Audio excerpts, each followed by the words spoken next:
Okay, why don't we get started? Call to order the meeting of August 15th of the Transportation, Mobility, and Infrastructure Commission. First item on the agenda is presentation by the public on matters not on the agenda.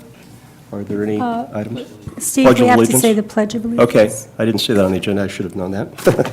Can everybody have Pledge of Allegiance with me? I pledge allegiance to the flag of the United States of America and to the republic for which it stands, one nation, under God, indivisible, with liberty and justice for all. Thank you for that reminder. So the first item was any public matters before the commission that anybody wants to bring up? Oh, we have the mayor, Mayor Cabalden here. Welcome. Thanks, Mr. Chairman. Yeah, it's Christopher Cabalden. I'm the mayor here in West Sacramento. I wanted to brief you on what is happening with the Mayor's Challenge. Been visiting with each of the commissions around this project that we're engaged in. And you may already be familiar with it since I began my tour of commissions. The public announcement has been made, but wanted to spend a little bit of time with you to brief you on what's happening with it, why we're doing it, how you can be involved, and then get your feedback to the extent that you might have some tonight or throughout the rest of the process. The Mayor's Challenge it was launched in June by Michael Bloomberg, the former mayor of New York and the head of Bloomberg Philanthropies, as part of a $250 million initiative to invest in America's cities as the last and best hope of solutions in our country. And a component of that $250 million is the Mayor's Challenge, and this is an innovation contest essentially around the country. The Bloomberg Philanthropies began this challenge in 2012 with American cities. We were one of the competitors in that challenge.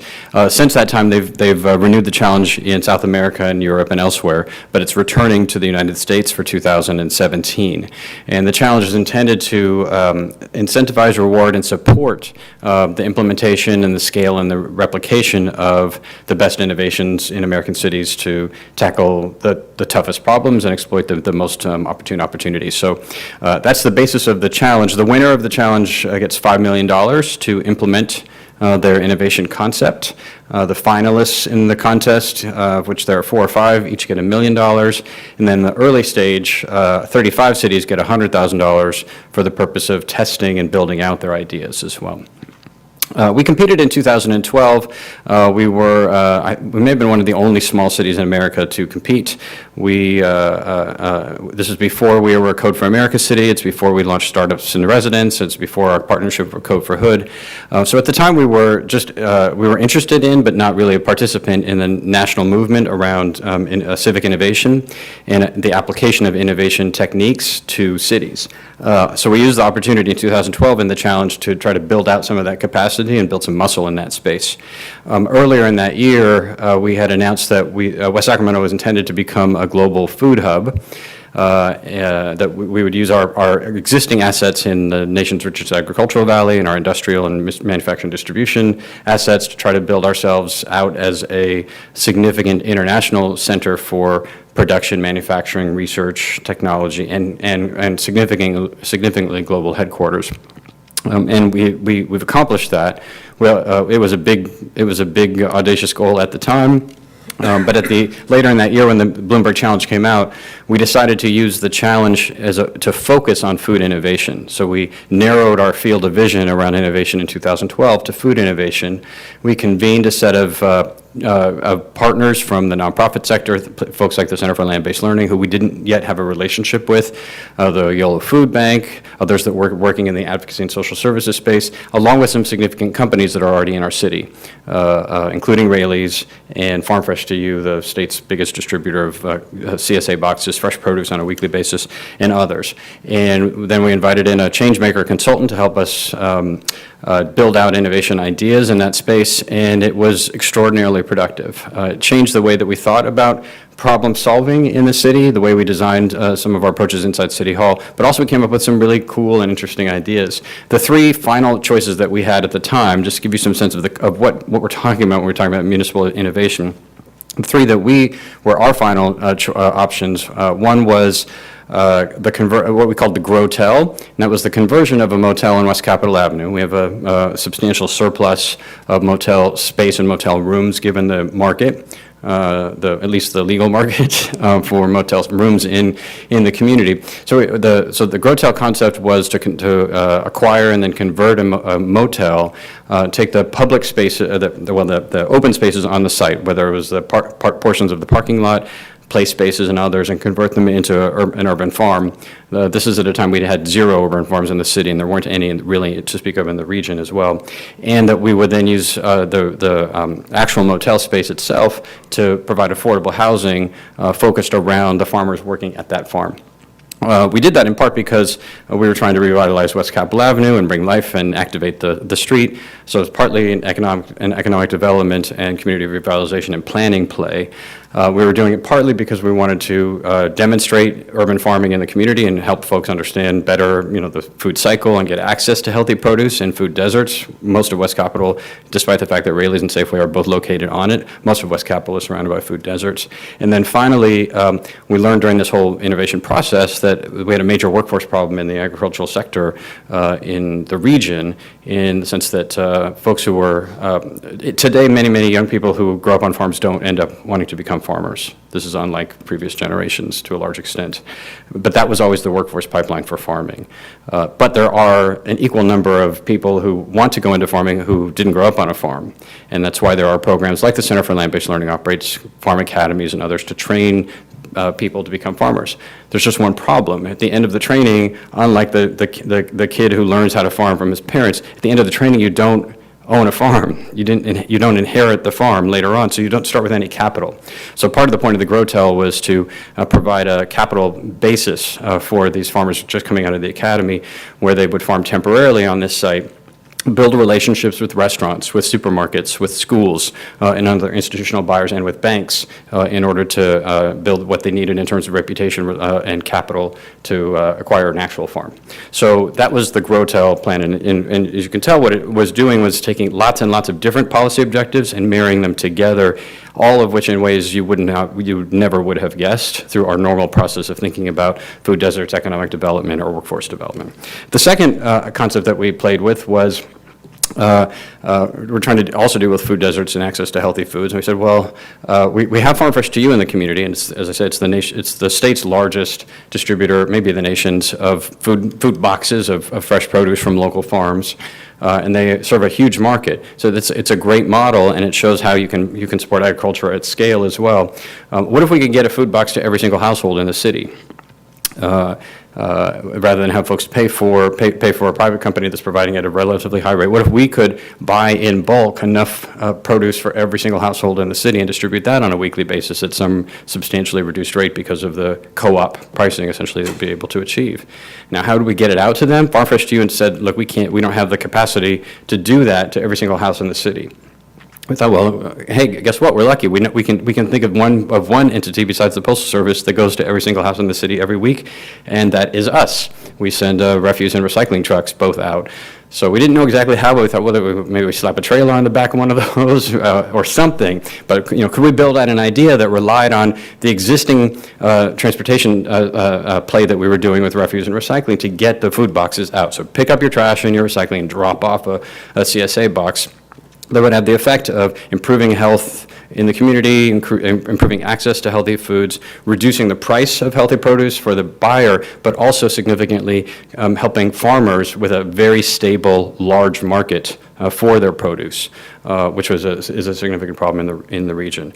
So that was, in some sense, that was my personal favorite of the three options. The problem for us was that under the Bloomberg Challenge, you actually have to fully implement your project within 2 years or some time frame. And the politics and some of the other issues surrounded with that, with the food boxes one, looked like an administrative challenge that we might be able to solve in 4 years, but 2 years was going to be impossible. So we had to jettison that idea. And we moved on to the winner of what we submitted, which was farm to fast food. This was another West Capitol conversion project. So look, what if we took Hefty Burger, just as an example, not necessarily Hefty Burger itself on West Capitol and West Acre, and we converted that into a different use. And this was animated by it's not really an urban legend because it's completely true. Almost everyone seems to know the lady down the street that makes the best tamales, and she brings them by on Tuesdays, and she would love to start a restaurant, and you would think she'd be great at it. But she just never can. And why? Well, one major barrier to that is that to start selling food in any commercial way, you're required to have a licensed commercial kitchen by state and county regulations. And a licensed commercial kitchen in 2012 dollars was $500,000 minimum. And no lady selling tamales on Tuesdays has $500,000 to buy the commercial kitchen and then start a restaurant and quit her job or her jobs in order to give that a shot, hoping that it will work out. In San Francisco and other places, there are large incubators for the lady selling tamales to enter the restaurant market, but we don't have anything like that here in the region. So we said, what if we turned Hefty Burger essentially into a restaurant incubator for micro entrepreneurs in the community, where she could have it on Tuesdays. Tuesday day and night would be her, whatever brand name she picked for her restaurant, that would be her day, and you would know that's the Tuesday thing. She could keep a regular job the rest of the week, use the commercial kitchen at Hefty Burger in order to do her preparations, and then sell during the evening there. And then it would be something completely different on Wednesday, and then different on Thursday, and folks would be in there for a short period of time. Do I really like the restaurant business? Can I get a bank loan? Is there a market? All the questions that you would want to get answered before you have put more than you have on the line in order to make it work. And part of our deal was we would also have a linkage in the contracts for the micro entrepreneurs to source from local healthy products. The other driver of this was that many parents in the community were saying, look, we're a two-income family, we both get home late, and we end up buying unhealthy fast food because it's the only convenient casual option. And so our emphasis in the farm to fast food proposal was to require only micro entrepreneurs that were going to be at some level of healthy eating. So that's what we submitted. We didn't win. No city under 150,000 people won in that 2012 iteration, but we got a lot of positive feedback, both from Bloomberg and others, that this was exactly in the lane of what they're trying to induce. This time, for the 2017 challenge, the Bloomberg Philanthropies has made it clear they are looking for a broad range of city sizes, that in part, because so many Americans live in cities just like ours. I mean, we may be little, but there are many, many, many of us, and they don't have mayor's offices of civic innovation with 27 people working for them. They're like us, where we have 1/10 of one person working on innovation. And so they're looking for solutions and innovations that can emerge out of cities like ours that can be applied and replicated and scaled in cities like ours. So, and between 2012 and 2017, we now have a national and global reputation as one of the most innovative cities in America, and certainly one of the most innovative small cities. So our chances are solid. We're going for it. The deadline to submit concepts, our single concept, we can submit one idea as part of this challenge, is October 20th. So we have a relatively fast time frame in order to generate those concepts. Then in January, we will hear whether we were selected as one of the 35 cities to get that $100,000 initial grant for planning and testing and building out of the ideas. To get to the October 20 period, we're engaging in a variety of modes of ideation. We just launched at the end of last week, or the middle of last week, a public portal on the city's website for the submission of ideas. So there's a form online to be able to submit ideas. We'll also be doing some hackathon-style, ideation fests. We'll be convening a group of change makers like we did last time again, and we're inviting the key city leaders in our community, including each of you and you collectively, to come up and bake some great ideas.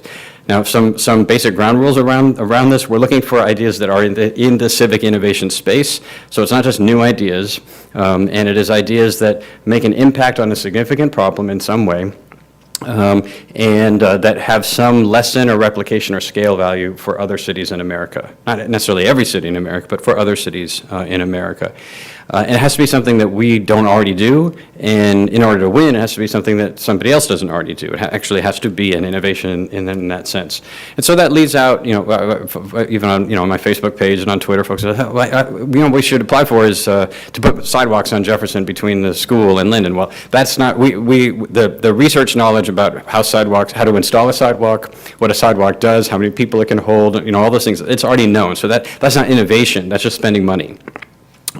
So one key parameter here is it needs to be an actual innovation concept, and it's why I was sharing with you the Grotel and the refuse CSA box truck thing and farm to fast food is that those were probably not things that you would have just thought of off the top of your head in that sense. So they need to be of that type, solving multiple problems using unexpected tools and assets in the community in order to achieve them. So many capital things will not many infrastructure elements won't count for that innovation piece. They also need to be things that make government more effective and at least no more inefficient than we already are. And so they cannot cost money in the long run. So we're not looking for launching brand new programs that we're going to have to hire 5 people to run. We're looking for things that either have their own internal revenue source to them or that save money for us and or our customers and partners and citizens. But they need to save money for real and for us. So I say that because we're a progressive city, and so most people in the community are fluent in things like, well, if we put those sidewalks in Jefferson, then more kids would finish school and they would graduate and then they wouldn't go to prison, and therefore we're saving the prison costs of $35,000 a year. So the sidewalks, that'll more than pay for the sidewalks if we just save the prison costs. Whether that's true or not in the world, we don't run the prisons here at the city, so we don't save a penny if somebody doesn't go to prison, just to put it very, very operationally for a commission perspective. So that when we look at the internal accounting of whether something costs money or saves money, we need to be thinking about it in municipal terms, in terms of what our revenues and budgets really are all about. So that's a second parameter around the innovation piece. Now to get to those, and then I'll close if you have questions or comments, but to get to those kind of ideas, I have suggested folks, trying to get out of your own space and out of your own silo, to have ideas collide, to apply different lenses, and to talk to other people about this. That these sort of innovations rarely emerge from one person saying, "I would like to solve homelessness. Let me give myself 20 minutes to think about answers about how to do that."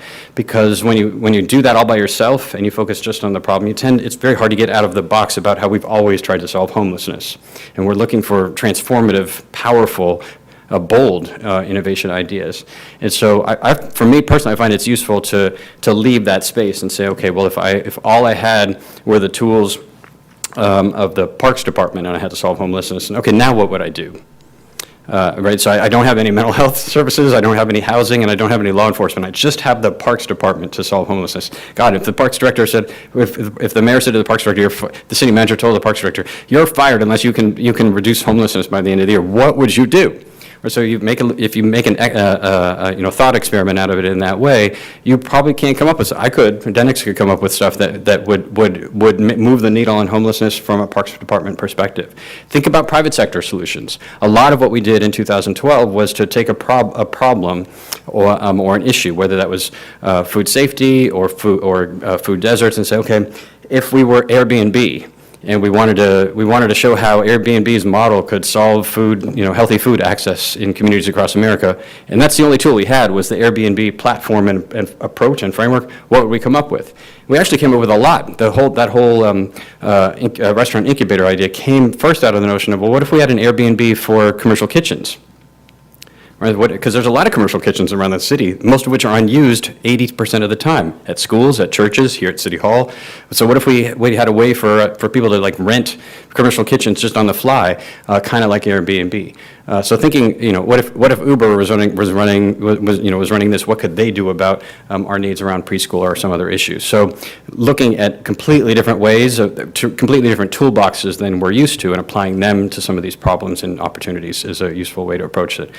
So we've limited the scope of ideas, topic areas that we're going for this time, not as much as we did last time. 2012, as I said, we said we're just going to focus on food innovation. That was pretty focused. This time we're casting a much wider net, but not completely unlimited. So you'll see it in the survey on the website for the Mayor's Challenge if you go to it at the city's website. But the topic areas are largely related to Measure E. So the topic areas are things like homelessness and the impacts of homelessness. They are things like the skills gap in the workforce and education pipeline related to the Kids Home Run. They are less in the infrastructure space for the reasons that are discussed, but there are things like that. They are also, in addition to Measure E, around topics of making government work better, more efficiently. To say, if you were to start designing how zoning worked, and you knew already in advance that you would have GIS and iPhones and sensors and everything else, how might you think of zoning totally differently? So those kinds of topics are in that bucket as well. But I'd encourage you to take a look at it, because we're asking you as commissioners to engage in this process to the maximum. You know the issues, you know the policies. You've probably sat up here many times and thought, well, why do we do it this way? And Jason said, well, that's how we've always done it, or that's in the manual from the American Society of Traffic Engineers, and therefore that's how we have to do it. And if that's still stuck in your craw somewhere, this is a great moment to pull that back out again and say, okay, screw the engineers, screw how we've always done it. What if we did it this entirely different way? We want to get those out. So with your expertise from this commission, that would be terrific if you would think about and contribute to the Mayor's Challenge ideation. But not just in that way. You are some of the most important leaders in the community, and so in your travels at Little League, at Rotary, at the Chamber, at whatever it is that in your social and neighborhood circles, if you can engage people in this process, both individually and collectively, to think about ideas and to submit them for the challenge, so that we can have the very best that the talented people of West Sacramento have to offer, and make our best shot of trying to win this challenge. So it's a long explanation, but it's a fairly complicated, rushed, and big project, and we're pretty excited about it. And Mr. Chairman, I'm happy to answer any questions if you have them, or if you have any instant feedback. Thank you very much for that. It sounds pretty exciting. Is there a deadline for the submittal? Yeah, it's next. It might be next Monday. It's next week. I think it's next Monday. This is a pretty quick turnaround to make us aware of this, and to go online. And you would like us to go online and submit ideas if we have them. Yeah, and once we have the set of idea submissions, we'll be looking at those for themselves. But we'll also be convening, I think, on the 25th of this month, the largest of this Ideas Fest hackathon style event, where we'll be inviting folks both based on those ideas, but also to bring other ideas. But we'll be using folks who've got the most creative, interesting, appropriate, bold ideas through the submission process to figure out who to invite to that fest, to that session as well. So in addition, so we're both interested in what is your idea, but also are you one of those crazy people that can really dig into this innovation space and help us play with other ideas and take your idea and tease it out and play around with it some. So yeah, so that's why the deadline had to be next week, so that we could then at the following session do that piece. So we also need time, as we did with the whole trash truck drop-off CSA box piece. We need, once we have narrowed it down to a couple or 3 or 4 ideas,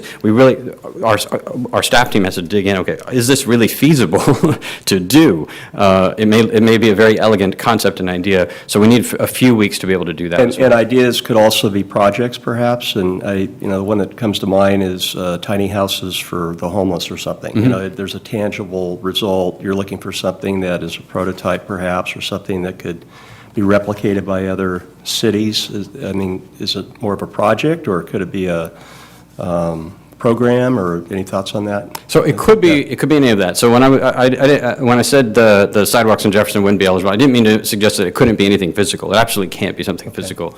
And the advantage of something physical is it's a one-time expense potentially, as opposed to an ongoing one. So it satisfies the other condition that we had on that piece. It just needs to be for the purpose of trying a different approach to something. So tiny house is in some sense a great example if we took it 2 or 3 levels further, because there are now several jurisdictions around the country that are deploying tiny houses in some way. So if we took the concept and we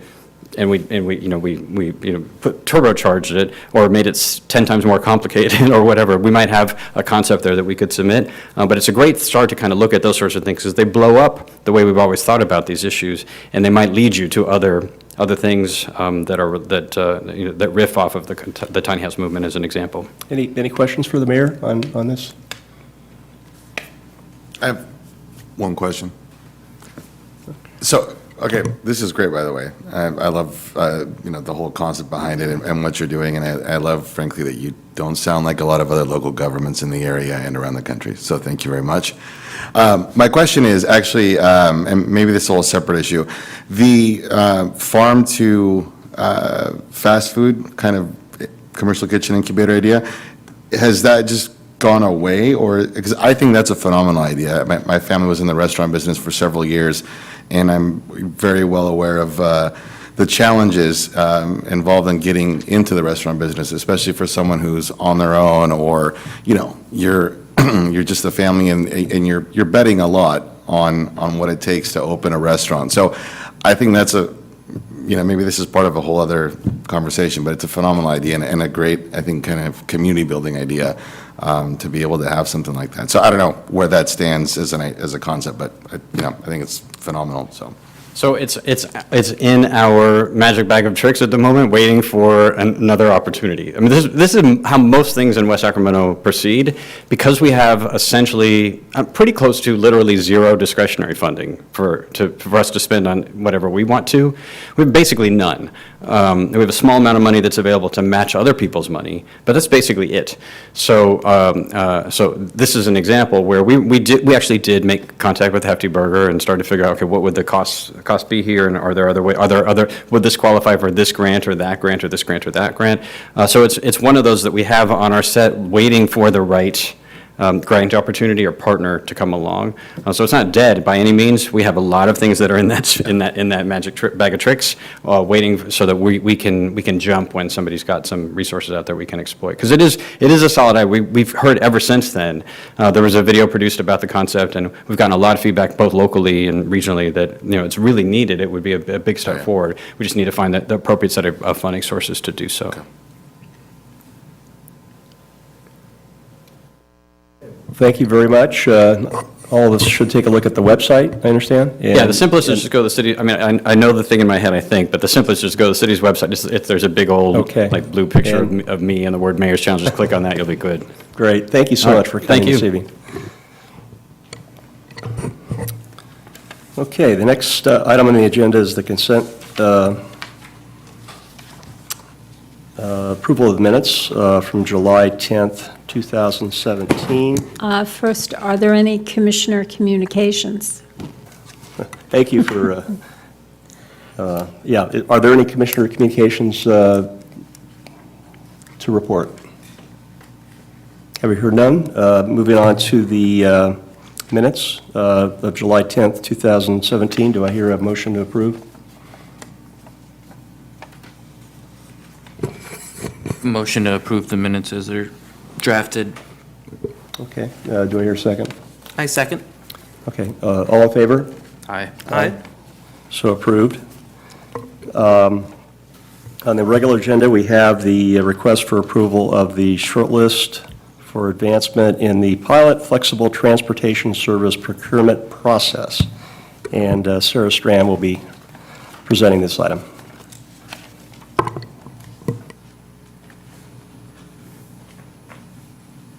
You want the slideshow?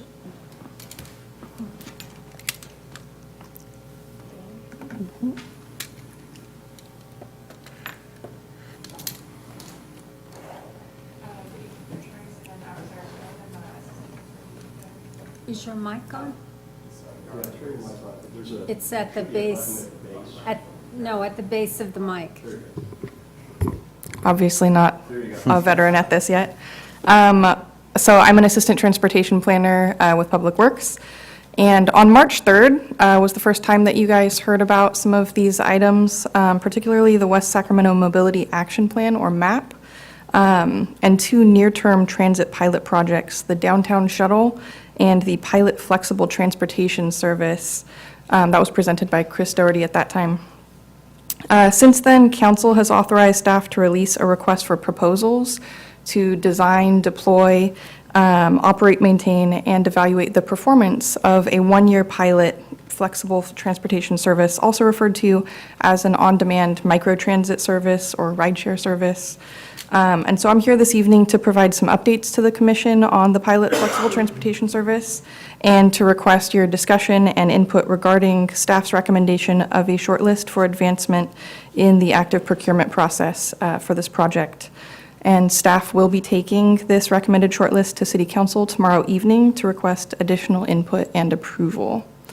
So, as a reminder, the Mobility Action Plan that you first heard about back in March, it's a long-term planning and implementation tool that will identify and prioritize projects intended to streamline the transit network, strategically site multimodal mobility hubs, and prepare the city to integrate new and emerging technologies. And staff plans to apply for a Caltrans planning grant later this fall to fund that broader Mobility Action Plan.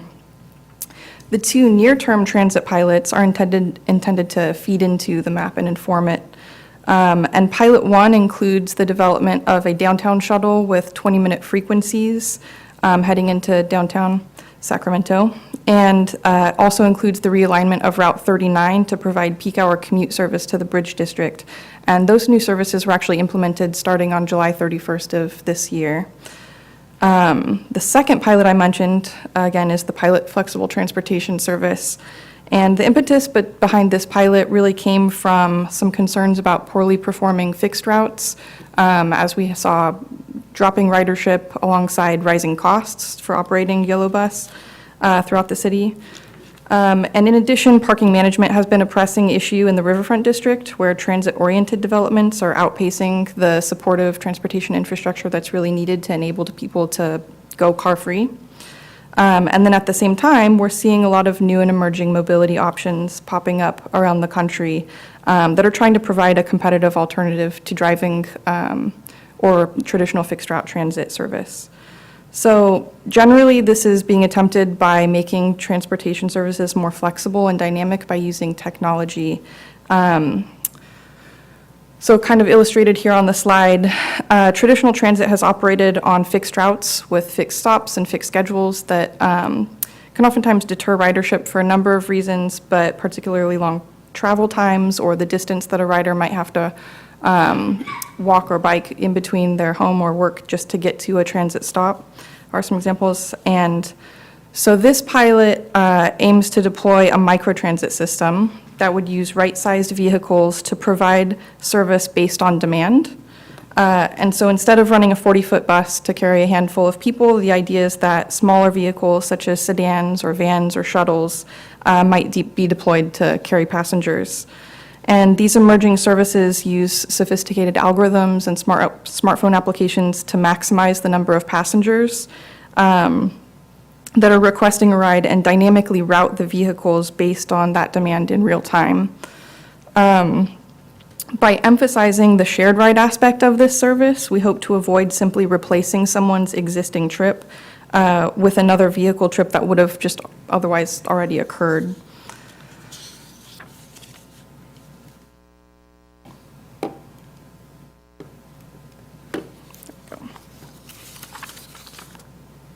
So just a really quick review of the timeline so I can show you where we're at in this procurement process. Council did authorize the release of this RFP at the April 19th council meeting, and then staff released that competitive solicitation in late March, and it closed on June 23rd. And we received 10 proposals in total in response to that RFP. And so following the receipt of those 10 proposals, staff conducted a preliminary screening to narrow the list of proposals for advancement to the evaluation and selection phase. And this preliminary screening was based upon the alignment of the proposals with the goals, objectives, and parameters set forth by the RFP, and with some of the feedback received from council 2 weeks ago, which I'll discuss in more detail momentarily.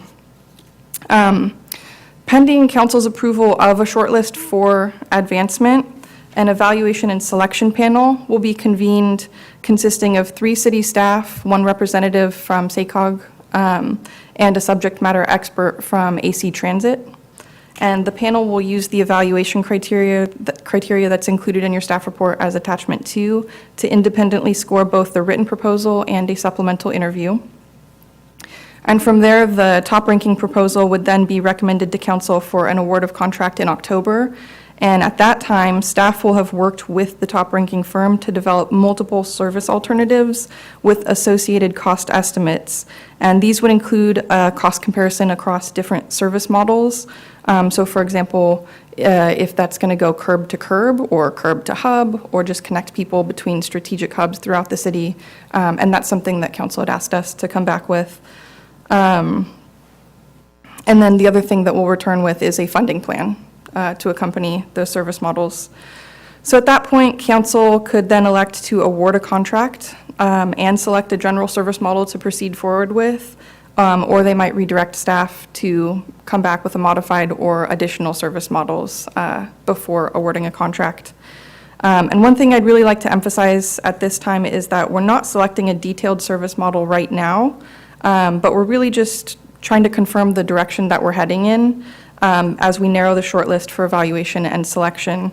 And once a firm is selected, the service design and planning will really begin, and additional policy considerations will be continually brought back to the commission and the city council for ongoing feedback and direction.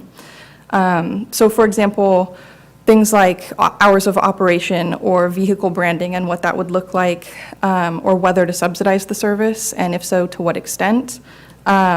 Or even if employers or businesses wanted to partner with the city on certain promotions to provide subsidized rides to their business or to a big event.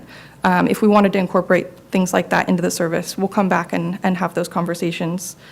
So again, I just wanted to emphasize that staff will continue to come back. We'll keep the commission informed and provide ample opportunities for input pending the selection of a contractor. So as I described before, staff conducted a preliminary screening to develop a recommended shortlist for advancement to the evaluation and selection phase. And this was done based upon the goals and objectives stated in the RFP and further supported by those parameters set forth by council at the July 26th meeting.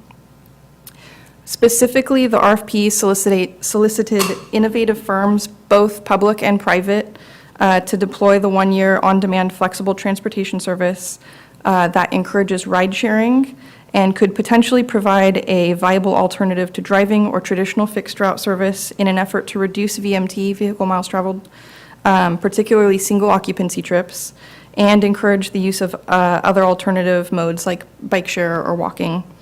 And the RFP emphasized that a comprehensive proposal, like really a turnkey proposal that could provide all the components necessary to deploy a service by spring 2018 was highly desired by the city, as well as having full access and ownership to the data that comes out of this pilot so that we can really learn from it and apply that information to the broader mobility action plan as well as other strategic planning efforts in the city. So in addition to the RFP, council gave really clear direction that the pilot should be deployed citywide to ensure that it's universally attractive and to support the viability of residents going car-free, as well as to ensure that the city is able to study the conditions under which this pilot service either is or isn't effective across a variety of use cases. Council also emphasized the need to allow the pilot to compete with existing fixed route transit service in order to learn how or if current ridership may change as a result. And lastly, council asked staff to ensure that the service doesn't simply pay to replace an existing trip. So shown here are the 10 firms that responded to the RFP, categorized very generally by their proposal type. Each proposal is also summarized in more detail in attachment 2 of your staff report. And for those proposals not being recommended for advancement, a more detailed rationale is also included with the summary. And so at this point, I'm just going to briefly go over the 10 proposals, starting with those not being recommended for advancement. So technology only on the far left of the bar, that's referring to Transloc's proposal, which did not submit a turnkey solution, but was offering just a limited portion of the scope. So they were offering to provide the onboard technology and smartphone application that would enable the dynamic routing and real-time booking components of a proposed service, as well as just some demand analysis. So very limited component of the scope, so we would have to do a lot of additional contracting in order to really deploy this come spring with that proposal. The next category is subsidized ride-hailing, which should be distinguished from ride-sharing. As I'm sure you're familiar with in concept, if not in practice, ride-hailing allows a user to request a ride in someone else's car using a smartphone, and a vehicle arrives to provide direct service to the user's destination. So essentially, it's a technology-enabled taxi service with civilian drivers, more or less. But ride-sharing is different in that it seeks to maximize the vehicle occupancy while preserving an acceptable level of service for users in regard to travel time and distance. So for example, if multiple people in Southport wanted to all travel to the City Hall area at the same time, then the software would identify the most efficient route to pick them up and drop them off rather than making 3 vehicle trips. And with vehicles smaller than buses, but occupancy greater than the average vehicle, you can see why ride-sharing models are also commonly referred to as microtransit. So Uber and Lyft, who submitted proposals in response to this RFP, they both proposed subsidized ride-hailing services, wherein the city would pay to provide free or discounted rides for a specific population, which would be at the discretion of the city, and would allow the city to basically incentivize travel using Uber and Lyft services to and from certain places, such as transit stops or large trip producers, basically. So there's a lot of discretion involved in those proposals, but it's still, it's ride-hailing, so single trip service. Please note, though, that although Uber and Lyft, they do have a ride-sharing service, Uber Pool and Lyft Line respectively, those shared ride services were not being proposed to the city at this time, and they're actually not available in our region at this time either. Based on some limited conversations with both of those firms predating this RFP, we believe that those services are unlikely to be available here because they require a pretty high population density, and they're really only available in a few select cities at this time, such as New York and San Francisco, Los Angeles. But regular Uber and Lyft ride-hailing are both currently available in the city, and they're used by many. But staff does have some concerns about the VMT production implications from these services, as early research is indicating that Uber and Lyft drivers may actually contribute to some upticks in VMT due to cruising for passengers. And in addition, council did express some concerns about subsidizing a service that is already available and will not necessarily reduce trips, but is likely to simply replace a trip that someone was already planning to take. Lastly, both of those firms stated some limitations to the data that would be shared with the city, which would make it difficult to gather the data needed to assess the performance of the pilot and inform some other strategic planning efforts in the city. So the next two, Green Commuter and the Free Ride, are both categorized as limited ride sharing for just a couple of reasons.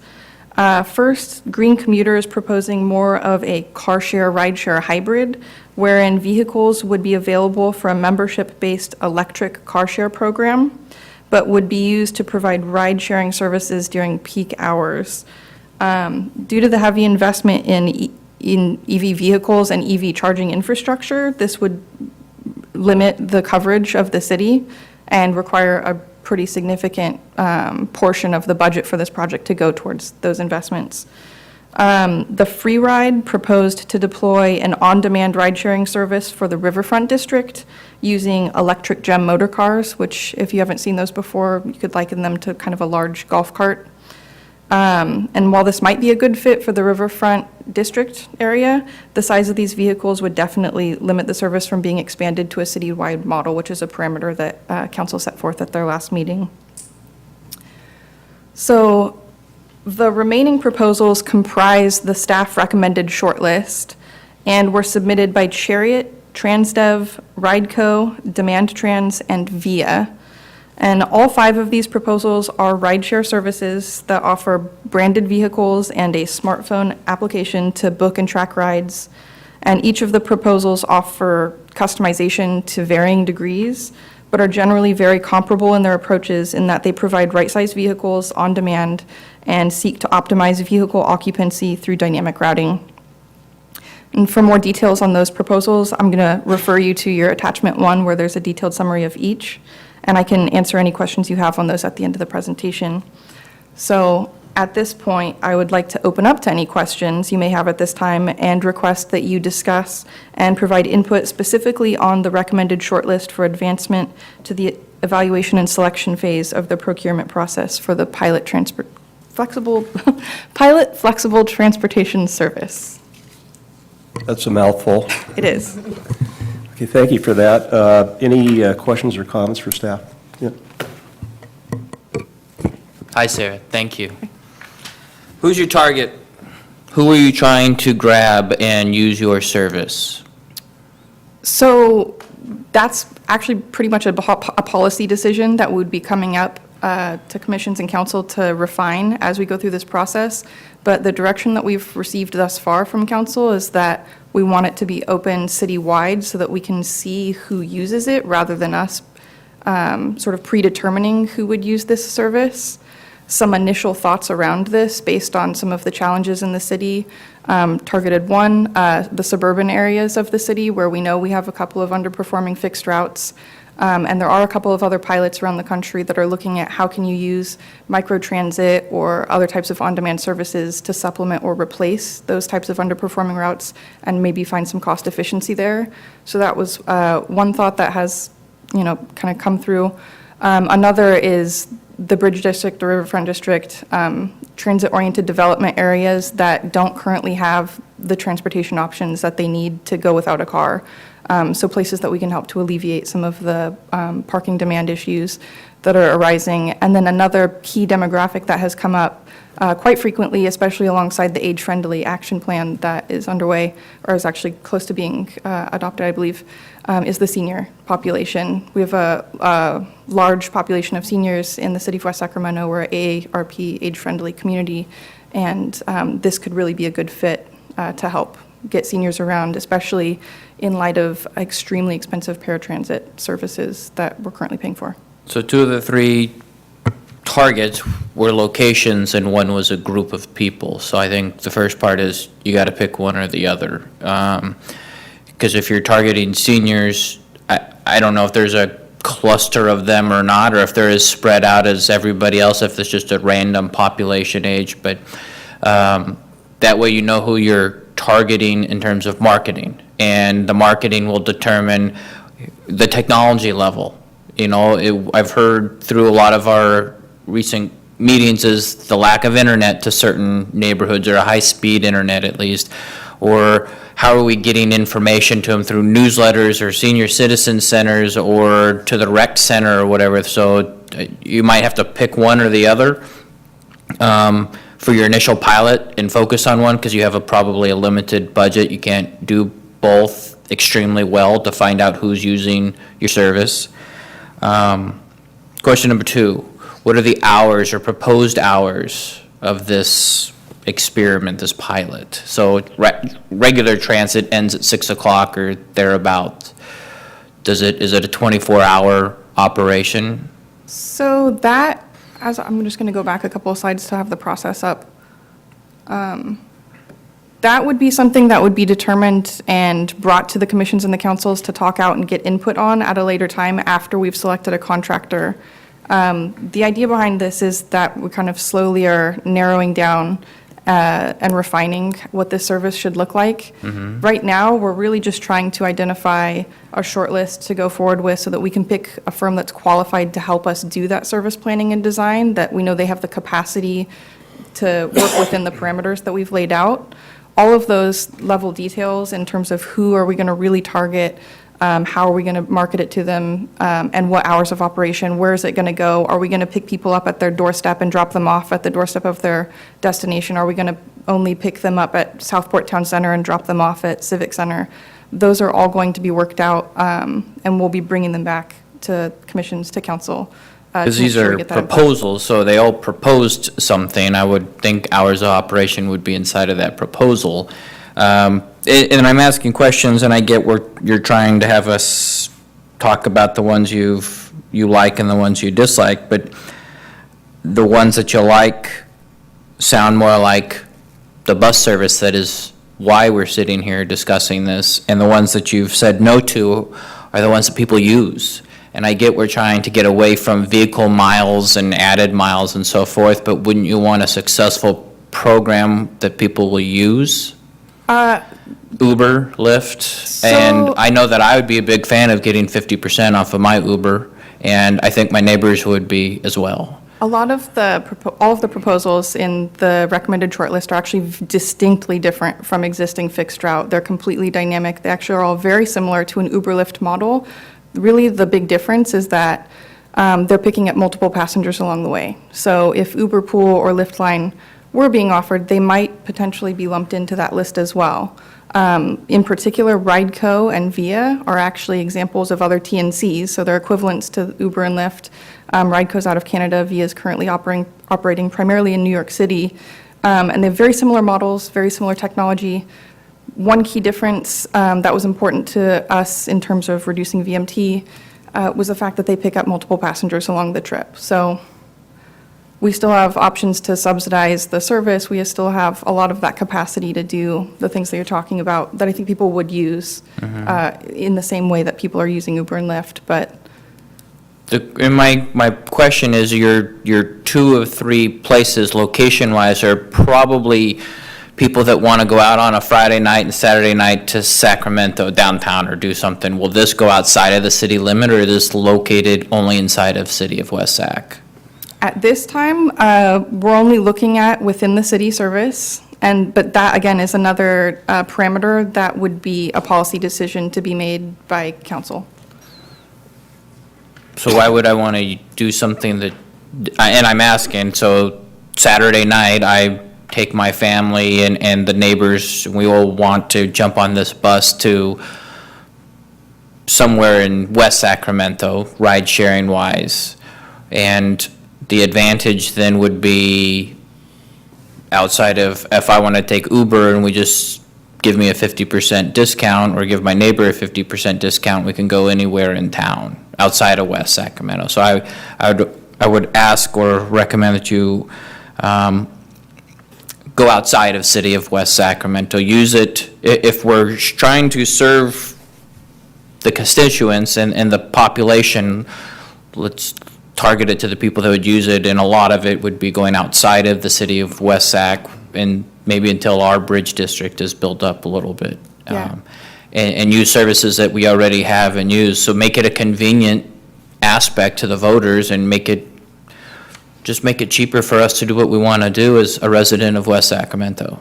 Yeah, another thing I'll just add is, again, these are all variables that'll get worked out more, they'll get fleshed out once we have somebody on board, but there's a lot of customization that can go into this, and so another piece of it is, potentially having tiered pricing. So if you wanted to incentivize people to connect to the Civic Center transit stop, you could either give free or discounted rides there, or, Rayleigh Field or things like that. So you can price things differently, whether they're going within the city, outside of the city. There's a lot of options that we would be coming back to discuss further. No, I like the tiered pricing. I like the idea of it obviously providing options and things to do, but getting outside of it currently, the bus stop by my house, I think I've brought it up every meeting, nobody ever is there. The bus is always empty. So we're talking about reducing vehicle miles, but there's buses doing NASCAR laps around our city that are empty 20 times a day. Uber gets used. Just give me a 50% discount. That's all I need. Thanks. Hi, Sarah. I have a few questions, but the first one is about terminology, and I'm looking Sure. at the attachment 1 on the recommended shortlist. There's categories for the 5 different companies that say ADA, unbanked, and non-smartphone users. Could you explain those real briefly? Yeah, thanks for bringing that up. So that's just indicating, within the RFP, we asked them to be very explicit whether or not they were proposing to be able to serve those communities. So would they have vehicles that are ADA accessible in the network, available to deploy? Would they be able to accommodate users who do not have a smartphone? So specifically thinking of if we did want to serve seniors, do they have an ability to do that? Many of the proposals come with call center so people can call and book a ride that way and not have to use a smartphone. And then the last being unbanked users, so being able to either come to our counter here and make a cash transaction or use of prepaid Visa cards, other alternatives. Just looking at ways that we can maximize the accessibility of this service throughout the city. Great, thank you. Because I think for someone like me, I use Uber a lot, I use Lyft a lot, and I use Uber Pool when I'm in San Francisco. So it's unfortunate something like Uber Pool couldn't be geared towards a smaller, less dense community like us. But I know that a lot of the current user base of Yellow Bus and the other public transit systems probably might not share my familiarity with smartphone technology. So I think it's important that whichever vendor the city goes with, that ability to have a non-smartphone option is very important. And the same with the ability of having an ADA compliant option is very important, because those are things that buses currently can provide, and it would be a shame if we make the advantage of going from an option where a route is just an empty NASCAR loop to a more flexible system, but we're disenfranchising those current riders. I also had a question for a couple of the different vendors. Some of them, the service models, you say they're hub-to-hub, others are curb-to-hub, and others are point-to-point. And I was wondering if you could explain the difference between those three. I can to an extent. So the first two, curb to curb, is somewhat self-explanatory. That's picking you up at your doorstep and dropping you off at your doorstep. Actually, before I go on, I'll mention a lot of these are also customizable. So this is what was proposed, but there is some flexibility to work with some of these providers who have the capacity to shift from curb to hub to hub, or somewhere in between. When we say hub to hub, that's saying there's just more of a key location or small geo-fenced area. So for example, instead of being able to get picked up at your doorstep, you can make your way however you want to Southport Town Center, and that is a zone or a hub where you can get picked up and get connected to another hub at Raleigh Field or Civic Center.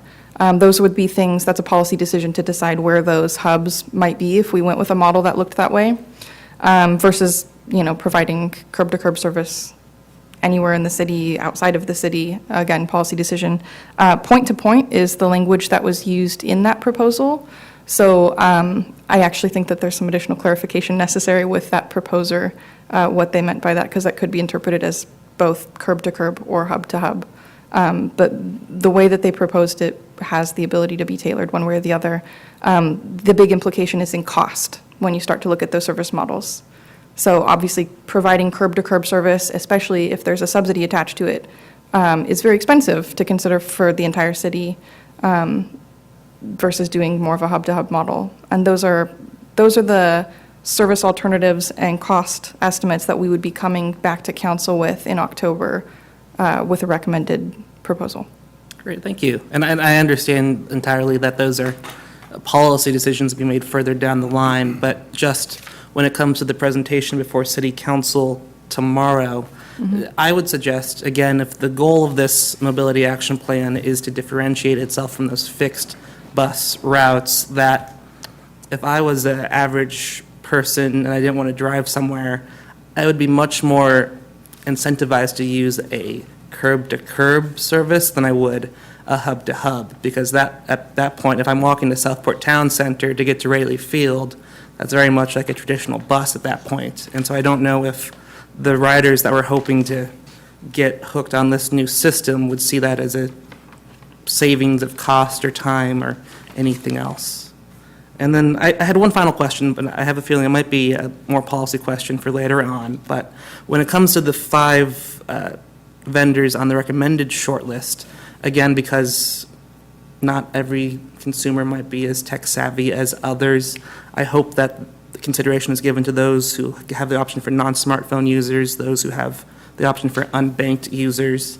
And I was wondering if any of these 5 vendors had given information about whether their services, if it is a smartphone app or a website, would be English only, or would it be language translations for some of the more commonly secondary languages within our community? Yeah, off the top of my head, I can think of a couple that did mention having translation at least to one other language, but mainly They had services for hearing impaired and visually impaired folks. But that's something that I would have to look into a little bit more deeply and go back through those to confirm. Yeah. Thank you very much.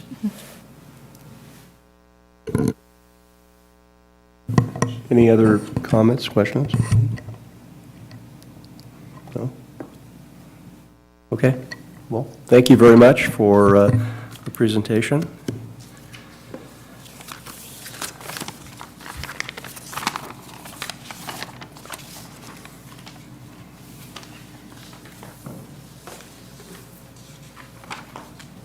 Okay, the next item is, it says the calendar, which, have there been any changes to the calendar that you know of? No, the next meeting will be Monday, September 11th, which is a special meeting because September 4th is Labor Day. Okay, And then the next meeting after that would be Monday, December 11th. okay, great. Any other reports from city staff on other items of relevance? Yes, thank you, Mr. Chair. We do have a meeting going on downstairs. Some of the commissioners may have noticed that the meeting is scheduled to go until 8 o'clock. That's on the Linden Loop Road Diet. The road diet is intended to respond to some design considerations that need to be taken on Linden to alleviate congestion near the school, provide additional parking, drop-off areas that had been designed out some time ago and had gone through the processes, a grant-funded project. There had been extensive outreach with that. Of late, there's been some concern regarding the design now that it's being implemented. And downstairs, the meeting, as I said, is scheduled to go until 8 o'clock. Commissioners obviously are welcome to go down and participate. However, in light of the Brown Act, it is recommended that if all commissioners do go down, you don't engage in any business or discussions related to that topic or any topics that are discussed here. Just asking the commission to be cognizant of the Brown Act. But again, that is scheduled to go until 8 o'clock, and we'll have a lot of information, and I understand it's being very well attended downstairs. And that concludes the information for the commission. Okay, do you have a question for staff? I just had a comment. I just wanted to give a quick kudos to city staff. I don't know if today's Linden Road Diet meeting was originally planned or was planned in response, but I had noticed on a couple of the different internet West Sacramento forums, there is some community concern or questions about the implementation. So I think it's a great job that city staff responded so quickly with an informational meeting. Thank you. I can respond to that. It was not a planned meeting. Some various highlights about the project. It's intended to provide safe routes for Southport Elementary students. It's supposed to improve pickup and drop-off for the school itself. It's supposed to serve as a traffic calming measure and create new parking for the neighborhood where parking was, it was reported that it was not existent or in some places or needed improvement. So hopefully the information that's being provided at the meeting downstairs is going to alleviate some of the concerns that have come up. It was a pop-up meeting in response to that prior to the council meeting that's going to be tomorrow. We're anticipating that there will be some additional questions, and we wanted to make sure that the residents had a chance to provide additional input before City Council tomorrow.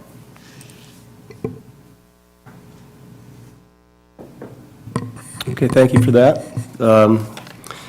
Any future items, agenda items requested by the commission for upcoming meetings? Anything of interest? Apparently not. I just have a question. Has to do with the communication of the commission's comments to the city council. We get summary minutes, which don't have any content to them in terms of the actual discussion. And I know on the last meeting, we had a fairly lengthy set of comments on the age-friendly action plan. And I'm always curious about how that's communicated to the council, whether staff are taking notes and then they're giving verbal presentation of the commission's comments, whether there's some kind of an addendum that's created in the staff report, but it's important that, we feel like those comments are getting communicated, and sometimes I'm a little unclear about that because there's nothing in the minutes. It's just a summary of an action, basically, or in most cases, we don't even have an action. Our purpose here is to provide comments. So I just want to make sure that's occurring, but I'm unclear the form of that communication, so. Sure, yeah. anytime that there's the discussion that takes place here at the commission meetings are actually, the notes for those are taken by our secretary, or clerk, excuse me. So the clerk actually compiles the minutes based on the video that's actually taken, which is also available online. A lot of times our council members do watch the recorded sessions, and so they often get some of the comments that way. It's up to the project managers. Case in point, I often bring information to the commission. I compile the notes that are of the conversation that's taken place and then report those directly to the council in the form of our staff report. And sometimes I'll put it in the presentation. Typically, even most recently, I had all of the comments from the commissioners in a report. I believe it was for streetcar, but I'm not entirely sure. But it was reported at that time, the council said you don't need to read them all off because they were already aware of them from the previous meeting that we had, watching the recordings and also seeing the staff report. So it is the job of the project manager to make sure that those things are communicated to the council in an appropriate manner. Okay, yeah, I would appreciate that because we are obviously spending our time to fulfill that goal. And it sounds like there's something supplemental that is created. It's never reflected in the minutes of our meeting back to us, but you're saying that that is somehow communicated to the council either in written form or verbal form. So there's one thing that the commission has not been doing that I tend to like to see the chairman actually direct, and that is if you have specific comments that you want specifically given to the council, then providing a commission action on those specific items would be recommended in this at that time.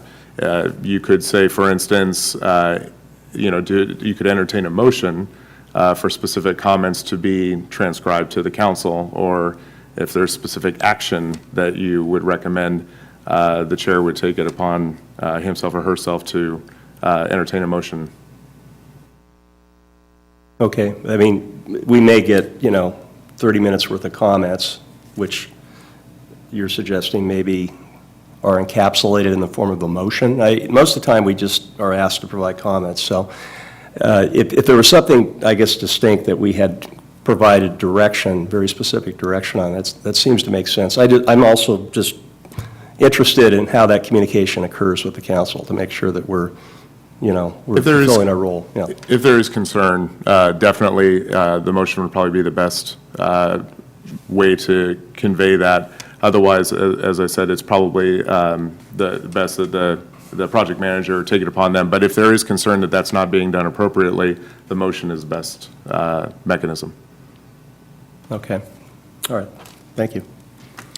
Any other items for discussion? Okay, with that, we're adjourned.